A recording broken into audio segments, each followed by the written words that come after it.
Bonjour et bienvenue si vous nous rejoignez sur France 24 à la une. Son plan de conquête est le meilleur moyen de terminer la guerre à Gaza. Ce sont les mots de Benyamin Netanyahou.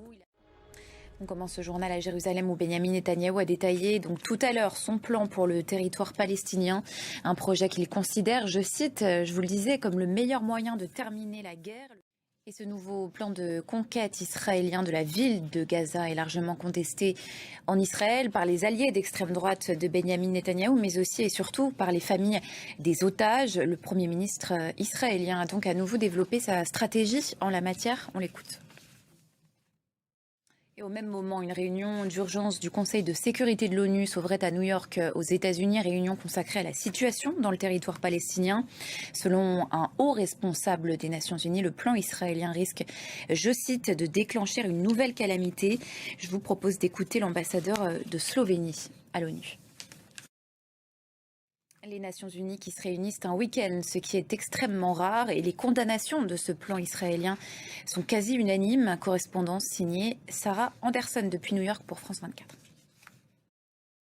Et pendant ce temps, sur le terrain, la guerre se poursuit dans la bande de Gaza. 61 personnes ont été tuées ces dernières 24 heures. 5 autres, dont 2 enfants, ont perdu la vie en raison de la famine, selon le ministère de la Santé du Hamas. Les derniers développements sur le terrain avec Nicolas Chamontin.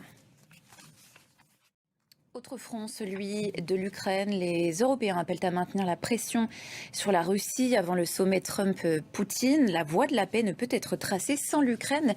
C'est ce que rappellent la France, l'Italie ou encore l'Allemagne dans une déclaration commune. Alors, quelles cartes peuvent justement jouer les Européens sur ce dossier? À quel point pourront-ils peser dans les négociations de paix avant le 15 août? On voit ça avec Romain Michelot. Une accalmie sur le front des incendies en France. Dans l'Aude, le feu est désormais maîtrisé, annonce cet après-midi de la préfecture.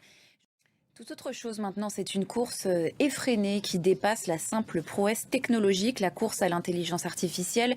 Nouvel enjeu de pouvoir à l'échelle mondiale.